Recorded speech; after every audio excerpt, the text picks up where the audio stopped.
Sahabat Pusaka, selama 30 menit ke depan kami akan mengajak Anda untuk memasuki dan juga mendalami mengenai seluk-beluk Pusaka Nusantara ya. Bersama saya Rika Limasada, saat ini kita ketemu lagi tentunya di program Pusaka. Nah, untuk kesempatan kali ini, permisi Anda di rumah, di mana kita akan membahas mengenai prosesi jamasan pusaka. Sebenarnya jamasan itu apa? Dan juga prosesinya ini akan seperti apa? Jadi buat Anda yang ingin tahu, jangan lewatkan kebersamaan kita yang bersama dua narasumber yang dimana beliau nanti akan bicara banyak mengenai seputar jamasan pusaka ini sendiri. Yang pertama, beliau adalah sesepuh Padepokan Eyang Gelung yang berlokasi di Sirna Gali, Kampung Mengker, Kecamatan Jonggo, dan beliau adalah Ki Haji Legowo. Assalamualaikum Ki, apa kabar? Waalaikumsalam Mas Ari. Luar biasa sekali kita bisa ketemu saat ini gitu ya. Oke, dan selain Ki Legowo, saat ini saya sudah bersama seorang pemerhati pusaka dan beliau merupakan lulusan Sastra Jawa UI dan beliau adalah Mas Doni Satrio Wibowo. Apa kabar Mas? Baik, Mas Ari. Senang sekali bisa ketemu saat ini ya. Sama Mas Ari, baik juga kabar. Luar biasa sekali tentunya ya. Nah, jadi buat Anda yang ingin tahu mengenai prosesi jamasan itu seperti apa, ini ada dua narasumber ini sangat-sangat luar biasa sekali bisa ngobrol bersama kita saat ini gitu ya. Tapi Ki, kalau boleh tahu nih ya, sebenarnya jamasan pusaka yang mungkin selama ini dilakukan di Padepokan ini seperti apa nih? Jadi begini Mas Ari, ini apa namanya, jamasan itu berarti untuk membersihkan pusaka. Pusaka itu dimandikan, dibersihkan, disucikan kembali. Itu selama 3 hari itu harus direndam dulu. Direndam dengan air kelapa. Kenapa harus direndam? Ya maksudnya supaya tidak membersihkan karatanya, supaya tidak luka dengan membersihkan. Seperti itu ya. Dan kalau menurut Mas Doni sendiri sebenarnya seperti apa itu? Ya sebenarnya jamasan itu umum ya dilakukan oleh siapapun yang memang memelihara pusaka. Dan tidak hanya di Pulau Jawa, di seluruh Nusantara yang memang memiliki tradisi berpusaka pun melakukan jamasan dengan caranya masing-masing. Jadi memang uniknya jamasan pusaka adalah di setiap tempat atau di setiap istilahnya itu daerah nanti kita akan menemukan adanya perbedaan-perbedaan. Di samping memang ada persamaan karena memang barang yang dirawat, yang disucikan sebenarnya sama juga istilahnya. Sama gitu. Yaitu keris, tombak seperti yang kita lihat di sini kan. Pedang. Seperti itu. Jadi memang seperti itulah jamasan. Baik. Tapi menurut Ki Legowo sendiri kalau untuk di Padepokan ini prosesi jamasan itu mungkin bisa dijelaskan itu akan seperti apa Ki? Jadi prosesi daripada penyisian pusaka ini intinya hanya membersihkan dari debu-debu, kotoran-kotoran yang melekat di pusaka tersebut. Karena pusaka ini kan sudah terlampau lama mungkin ya, dari zaman nenek moyang kita. Nah itu kan perlu dilestarikan lah kembali. Jangan sampai seperti kayak kejadian seperti batik diakuin oleh Malaysia gitu. Di saat kita sudah mulai aware gitu baru orang yang ngakuin gitu ya. Nah, tapi ini ada waktu-waktu khusus kan untuk prosesi ini sendiri? Waktu-waktu ini kita lakukan itu di bulan Maulud dan bulan Suro. Kenapa? Jadi kan mengandung makna tersendiri. Ya mungkin kalau di Jawa Barat kebanyakan mencuci pusaka itu di bulan Maulud, sedangkan saya dari Jawa Tengah juga karena ada bulan Suro, ada seperti yang acara di Sekaten gitu kan, di bulan Mulut gitu. Jadi di Padepokan ini untuk menyatukan perbedaan itu dilakukan dua-duanya ya Ki Haji. Dua-duanya. Jadi bulan Mulut juga dilakukan penjamasan, di bulan Suro juga. Itu mengambil jalan apa yang membedakan dilakukan itu Mas Doni menurut Anda? Kalau sepengetahuan saya memang tradisi khususnya di Pulau Jawa ya. Nanti di Pulau Bali atau di Pulau nanti ada lain lagi tradisi. Jadi di Pulau Jawa ini terbagi dua. Jadi ada yang mengikuti jamasan pembersihan pusaka itu di bulan Mulut. Ada yang ambil di bulan Suro. Biasanya di bulan Mulut itu mengikuti tradisi dari Keraton Cirebon atau dari Trah Gunung Jati. Sunan Gunung Jati itu kan menurunkan Cirebon dan Banten. Jadi karena dan secara umum mengikuti tradisi dari Keraton Cirebon. Sampai sekarang pun di Keraton Cirebon pusakanya masih dicuci juga bulan mulut. Karena pusaka utama di Cirebon itu lebih ke piring, jadi namanya upacara panjang jimat. Piring-piring. Jadi selain piring juga pusaka-pusaka berupa keris, tombak juga di bulan mulut. Sedangkan kalau di Jawa Tengah atau dan Jawa Timur ya khususnya sekarang keratonnya terbagi dua, Keraton Mataram itu Yogyakarta, Surakarta. Itu mengambil bulan Suro. Nah, itu terutama mengacu ketika Sultan Agung bertahta membuat penanggalan Jawa yang disadur dari pencampuran tradisi penanggalan Jawa asli dengan tradisi penanggalan Hijriyah disatukan menjadi penanggalan Jawa oleh Sultan Agung. Nah disitulah bulan Suro yang kalau dalam tanggalan Hijriyah itu Muharram dipakai untuk membersihkan pusaka sebagai simbol introspeksi diri. Jadi makna yang tersimpan di balik semua itu seperti itu gitu ya? Ya, kalau yang bulan mulut berarti memperingati lahirnya Nabi Muhammad, Maulid Nabi di bulan Rabiul Awal, yang mengikuti tradisi dari Keraton Cirebon. Dan, ketika mengambil di bulan Suro itu mengikuti tradisi dari Mataram yaitu yang dicanangkan oleh Sultan Agung. Bahwasanya ketika bulan baru yang kalau di Hijriahnya itu Muharram, itu kita seperti lahir baru, seperti bayi yang baru lahir. Jadi pusaka pun kan sebagai simbol gitu ya. Manusia itu dibersihkan seperti bayi baru lahir. Jadi ada kotoran, ada apa, kita sebagai manusia juga ikut membersihkan diri sebagai inspirasi atau refleksi cerminan. Kita juga ketika pusaka itu menjadi indah kembali seperti dulu dibuat oleh para empu, kita manusianya yang menyimpannya juga mengambil hikmah dari situ. Jadi sebenarnya sama saja, cuma karena proses sejarah yang berbeda. Seperti itu ya. Yang unik di Padepokan yang disebut oleh Pak Haji Legowo ini adalah melakukan dua-duanya, yang mengambil jalan tengah menyatukan dua-duanya. Seperti itu. Itu unik. Saya jarang mendengar ada tradisi yang menyatukan kedua itu, saya jarang mendengar. Kenapa Ki? Ya karena gini Pak Mas Ari. Ini kalau saya lihat kan dari apa namanya semenjak zaman dulu kala itu ada seorang wali Sunan Kalijogo tuh. Iya. Ya. Sunan Kalijogo kan dia menyebarkan agama Islam dengan apa? Alat-alat musik karawitan di Jawa. Dulu kan di sini yang mimpin padepokan yang Gelung kan, yang Gelung. Beliau tuh sudah meninggal, pusaka-pusaka tuh banyak sekali gitu. Kelihatan. Seperti terlihat di sekitar kita. Setelah diserahkan kembali ke saya, ya saya hanya meneruskan saja. Dan sebagian juga beliau itu memberi pelajaran sesuatu mengenai pusaka. Dan sistem pengambilannya bagaimana, nah terus cara merawatnya bagaimana. Nah itu saya lanjutkan sampai saat ini. Oke, baik. Kita akan lanjutkan setelah yang satu ini, pemirsa Anda di rumah, karena ini sangat menarik sekali kalau bicara mengenai pusaka. Apalagi Anda yang sangat ingin tahu mengenai masalah-masalah seputar sejarah ya. Jadi pastikan Anda jangan kemana-mana, tetap terus tentunya di Pusaka.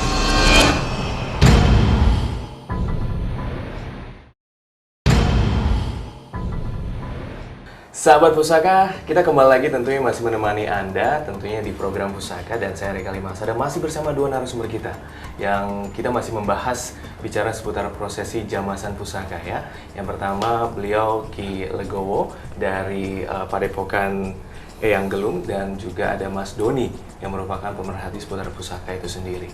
Dan kalau bicara mengenai pusaka ini ya Ki ya, tadi kan kita udah bicara mengenai prosesinya itu sendiri. Tapi sebenarnya ada nggak persiapan-persiapan khusus yang harus disiapkan untuk pencucian pusaka-pusaka yang ada di sini gitu? Ada Mas Ari. Jadi seperti ini umpamanya kita sudah menyiapkan dulu untuk pencucian itu.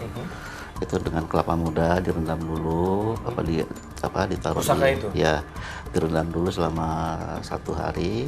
Untuk apa itu? Maksudnya supaya ngilangin karatnya, Mas. Jadi untuk ngilangin karatnya, itu di situ juga ada ada pace ya, pace sama asap. Mengkudu, cengkudu. Nah itu direndam supaya nanti kotor-kotoran kan larut. Setelah digosok tuh dia akan akan larut dan bersih seperti baru kembali gitu. Persis seperti baru kembali. Jadi pusaka itu direndam terlebih dahulu, setelah itu ada prosesi lainnya untuk pembersihannya gitu Ya, ya. Gitu ya. Tapi sebenarnya ini semua pusaka yang ada di sini ini memakan berapa lama untuk proses pembersihannya? Iya, kalau untuk pembersihan itu sebetulnya sedangkan untuk perendamannya 3 hari. 3 hari ya? 3 hari, jadi selesai kalau lihat pusakanya dulu, berapa banyak. Kalau di sini ada kurang lebih 1.400 pusaka. Semuanya dicuci? Dicuci. 1.000 lebih itu? 1.400. Wow, luar biasa sekali gitu ya. Dan yang ada di sini sebenarnya pusaka apa aja nih? Seluruh Indonesia ada, Mas Ari. Seluruh Indonesia ada? Mungkin bisa dijelaskan nih kayak apa Iya, aja? ya karena pertama dulu kan guru saya itu seperti yang belum itu, beliau kan sering merantau gitu, sering berpindah-pindah tempat. Nah, setiap pindah tempat itu ada yang diambil pusakanya. Terus kemudian saya tanyain, Abah, kenapa itu pusakanya kok apa dikumpulin? Saya bilang gitu. Ini dapatnya dari mana? Saya bilang gitu. Ya dapat, saya ngambilnya bagaimana caranya? Saya bilang. Ya saya ngambilnya itu ya saya puasa, saya tirakat di hutan, di mana aja, dibilang gitu. Nah terus saya tanya, itu datangnya bagaimana itu datang pusaka itu? Ya pusaka itu datangnya ada yang bersifat cahaya, katanya dibilang. Cahaya memang dari biasanya kan kalau kita lihat meteor Mas Ari ya. Betul. Kita lihat meteor itu ada semacam gesekan ya antara dari luar angkasa masuk ke Bumi. atmosfer bumi. Itu bisa ada gesekan itu. Betul. Dan itu menyebabkan bola api gitu ya? Bola api itu macam-macam tergantung. Itu ada warnanya biru, ada hijau, ada merah, ada kuning, ada ungu. Beda-beda pusaka, beda-beda warna gitu ya. Jadi pusaka itu datang berbasis sinar, katanya sinar. Terus datang tapi sebatas kira-kira 20 cm dari tanah, itu dia akan membentuk sendiri, lontang jatuh. Kalau batu ya seperti klotak. Tapi kalau berupa logam beda lagi bunyinya. Iya. Gitu ya? Oke. Nah itu asal udah gitu kan biasanya kan saya tanya tuh, kok bisa begitu gimana? Dia bilang gitu. Ya dia cerita, ya cobalah kamu sendiri praktekin, dia bilang gitu. Dan akhirnya terkumpul Ya, semua pusaka yang ada di sini gitu ya? Saya pelajari, saya coba meditasi, sesuatu. Kok selama 3 bulan itu nggak itu Pak Mas Ari, nggak bisa tuh kenapa gitu. Terus beliau mengatakan, kamu meditasinya betul, dibilang gitu. Kalau bisa divisualisasi dulu, dipancing. Dipancing datangnya. Kalau udah kamu di sinar itu kamu tarik tuh nanti dengan kekuatan batin kamu sendiri. Dan akhirnya bisa? Bisa. Luar biasa sekali. Tapi sebenarnya Mas Doni untuk prosesi jamasan itu memang apakah ada persiapan-persiapan khusus kah yang harus disiapkan untuk melakukan itu? Ya, karena tadi saya udah awali, setiap daerah itu punya tradisi yang beda-beda. Memang sangat unik ya, kita bisa temukan banyak macam-macam. Ada yang dari segi bahan untuk mencuci, membersihkan tuh ada yang memakai pace mengkudu, ada yang memakai belimbing buluh, ada yang memakai air kelapa, ada yang memakai jeruk nipis, macam-macam. Jadi itu ternyata sesuai dengan selera tradisi yang dipakai kan. Tapi biasanya kalau di komunitas budaya Jawa yang memang biasanya menganut dalam artian berkibat ke keraton ya, itu ada memang seperti yang dilakukan di sini juga, ada tirakat khusus sebelum ada wiridnya dulu, ada doa biar pas jamas selamat tidak kebeler gitu kan, biar nanti sukses dalam penjamasan itu dapat lancar tanpa halangan, itu ada. Terus nanti didoakan karena memang ada ubo rampenya ya, Pak Haji ya. Nanti mungkin Pak Haji yang bisa menjelaskan ubo rampenya itu apa, ada syarat-syarat dalam bentuk apa kelengkapan itu sebenarnya ada maknanya, ada makna simbol. Sebenarnya nanti tumpeng itu maknanya apa, terus air bunga itu maknanya ada maknanya. Nah, jadi memang itulah kekayaan kita. Tapi kalau di sini bicara umbu rampe itu tadi. Umbu rampe tadi apa aja yang dipersiapkan di sini? Ya macam-macam Mas Ari. Jadi apa namanya seperti bunga melambangkan apa gitu. Bunga 7 warna. 7 warna betul. Terus ada wangi-wangian seperti itu. Ada lagi buat apa namanya untuk lepas karatnya juga harus ada sejenis apa asam sama pace itu. Iya. Itu ada cepet alat, itu. Ada alat gosoknya juga. Cepat larut, kemudian udah larut bersih, selesai baru lagi dikasih minyak kembali gitu. Tapi sebelum itu kan ada prosesi tersendiri dulu kan, mungkin ada baca-bacaan Ya sendiri. ada, kita tawasulan dulu lah ke leluhur dulu, baca doa. Setelah selesai itu yang sampai gitu saya melakukan tirakat dulu selama bulan mulut lah istilahnya. Bulan mulut hanya memakan waktu kira-kira atau 12 hari atau seminggu secukupnya aja begitu. Seperti itu ya. Tapi kebanyakan di sini pusakanya apa aja nih Ki? Ya macam-macam, seluruh Indonesia ada semua. Ada tombak, Ya ada keris, tombak, ada keris, baju. ada baju. Ini yang ada di belakang kita ini apa Ini nih? baju ini dibuat dari kelapa ini, dari kelapa, apa? ya? Kerajinan tangan. Tempurung. Dari tempurung kelapa. Karena mungkin dulu bahan susah kali Pak ya. Bahan Jadi susah. belum ada kain Ya. waktu itu ya? Terus Dijahit. dijahit, disum kembali dipakai buat itu. Fungsinya buat apa nih kalau Ya. boleh dikasih tahu? Ya mungkin hanya saya menutup aja. Menutup gitu ya. Menutup aura kita. Dan ini saya lihat lengkap sekali dari mulai kepala, Ya baju, betul. gitu. Ya bahkan ada bintangnya tuh, ada bintang 4. Tapi apakah setiap daerah gitu berbeda-beda yang dipersiapkan gitu, Mas Don? Ya karena itu tadi setiap daerah mempunyai tradisi yang berbeda. Terus bahkan untuk detailnya pun berbeda. Misalnya saya sendiri juga menjiman pusaka, jadi saya juga menjamas pusaka sendiri. Saya memakai abu gosok. Abu gosok gitu ya. Tapi di Padepokan dipakai sekam ya. Sekam. Nah, jadi perbedaan seperti itu sebenarnya secara detail berbeda tapi secara fungsi sama gitu. Pada dasarnya intinya sama untuk membersihkan gitu Betul. ya. Baik. Dan ini sangat menarik kalau udah bicara mengenai pusaka gitu ya. Jadi pastikan Anda pemirsa yang ada di rumah jangan kemana-mana, sahabat pusaka. Kita akan kembali lagi selain satu ini, jadi tetap terus tentunya di pusaka.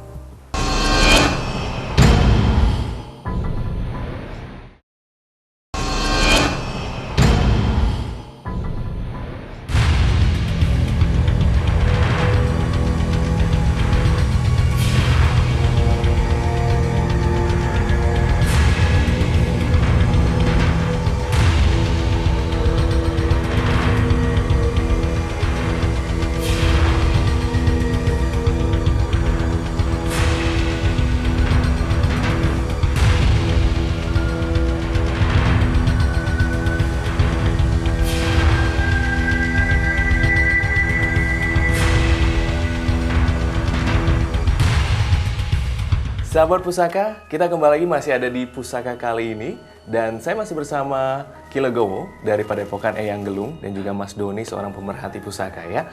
Tadi sedikit banyak kita udah bicara mengenai prosesi jamasan itu sendiri gitu ya. Tapi sebenarnya Ki, apa sih makna yang tersimpan di balik prosesi jamasan itu, baik mungkin untuk pusaka secara fisik maupun non fisik nih Ki? Mungkin bisa dibagi kepada kita semua. Pusaka ini kan sebetulnya dari sejak zaman dulu sudah ada, Iya. sampai zaman Nabi juga ada, sampai ke zaman wali, ya. Dari situlah makanya saya secara pribadi menyimpan dan merawat pusaka-pusaka sejak dari kakek saya, turunan saya, sampai ayah saya, sampai guru saya, terus sampai bisa mendapatkan sendiri. Nah itu selalu saya simpan. Saya simpan, saya bersihkan, hanya dibersihkan saja. Soalnya kan takutnya nanti anggapannya kan tipis sekali nih, Mas Ari ini. Iya, mungkin Mungkin saya bisa bilang ini, wah saya bisa minta pusaka ini bisa terbang mamanya begitu, dengan itu. Nah oke. itu kan sudah Tapi nggak di sebetulnya situ gitu ya. bukan zamannya lagi Betul, gitu. betul. Nah ini kan secara sejarah ya, sejarah ya saya harus bisa menyimpan, merapikan lagi dengan baik, Melestarikan supaya dan juga menjaga melestarikannya, masjid. supaya jangan sampai nanti ada yang mengaku lagi seperti mamanya batik sudah mulai gitu. Jadi memang seperti itu gitu ya, Ki, ya. Tapi menurut Anda sendiri Mas Doni, makna yang tersimpan baik mungkin secara fisik ataupun non fisik terhadap pusaka itu sendiri ini bagaimana ya? Jadi itu kan sebenarnya konsekuensi dari kita menyimpan sebuah benda. Sebenarnya apapun yang kita simpan kita harus merawat ya kan. Iya. Kita membersihkannya, itu bagian dari amanah karena itu benda-benda itu anugerah dari Tuhan juga. Nah, dalam jamasan pusaka itu secara fisik kita bersihkan fisiknya dari karat, dari debu dan segala macam agar indah ya kan. Kita suka yang indah-indah. Betul. Terus juga isinya karena itu dulu dibentuk dengan doa dan dikelilingi dengan berkah ya, karena itu dari peninggalan leluhur, memintakan berkah kepada Tuhan. Jadi ketika kita menjamas kita juga ada hubungan atau istilahnya recharge energi dengan yang di non fisiknya itu di dalamnya. Jadi doa. Kalau dari pandangan saya seperti itu. Jadi memang kadang wajar orang menganggap jamasan itu seperti apa karena memang ya seperti itulah. Sebenarnya tidak bisa kita bawa ke musyrik karena ya mungkin nanti perlu dijelaskan lebih lanjut ya. Betul sekali. Tapi memang kalau bicara mengenai pusaka ini sendiri kan merupakan salah satu bentuk yang harus selalu dijaga ya, Iya, kayak betul. gitu ya. Sebab mengandung sejarah juga, Sejarah, ada mengandung semacam apa namanya kegunaan juga. Kegunaan berarti bukan kita minta ke benda pusaka tersebut. Seperti dulu kan ada apa namanya, seperti kita sawah tuh ada buat nyangkul, buat apa, itu alatnya hanya gitu fungsinya cuma alat, tapi secara langsung kita kan minta kepada Allah Subhanahu Wa Taala. Betul. Jadi pusaka itu bukan untuk dikaitkan ke hal-hal yang musyrik gitu ya. Tapi bagaimana kita sebagai manusia biasa melestarikan barang-barang yang mungkin bisa digunakan untuk di kemudian hari gitu ya. Dari sebagai nilai simbol. sejarahnya bisa untuk mengobarkan semangat juga perjuangan seperti leluhur dulu pendahulu kita. Betul sekali gitu ya. Tapi kalau di Padepokan ini sendiri pusaka-pusaka yang ada ini tersimpan di mana nih, Ki? Ya di sini aja. Di sini. Ya. Semua ini terawat di sini. Ya, cuma Dipusatkan di sini ya, Pak dipusatkan Haji ya? sini kurang lebih ada 1.400. Ada bahkan ada Al-Qur'an dari kulit onta. Yang seperti kita lihat di depan tulis ini. tangan lagi. Tulis tangan. Tulis tangan ini langka zaman- sekali. nggak tahu nih zamannya. Nggak tahu zamannya. Zamannya kapan ini. Mungkin zaman Demak ya mungkin. Yang spesial tuh dia tulis tangan, kulitnya tuh dari kulit onta, Pak. Ini ada di sini. Gitu. Terus Sangat ada langka seperti ada bambu apa segala macam, jadi ya cuman